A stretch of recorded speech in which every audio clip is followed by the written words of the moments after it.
Love பண்றான்னு எனக்கு தெரியும். ஆனா அவளை எவ்வளவு லவ் பண்றேன்னு அன்னைக்குதான் தெரிஞ்சது. ஒரு தடவை அப்படியே செத்துட்டு திருப்பி உயிரோட வர ட்ரை பண்ணிட்டு இருந்த மாதிரியே இருந்தது. அந்த நிமிஷம் எனக்கு வேற எதுவுமே பெருசா தோணல.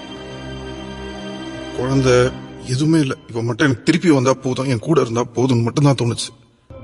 அது எவ்வளவு வலியான ஒரு விஷயம். அவளை விட எனக்கு தான் அன்னைக்கு அவ்வளவு வலிச்சது. இப்பதான் தெரியுது நம்ம ஊர்ல ஏன் அப்பா உள்ள விட மாட்டோம்.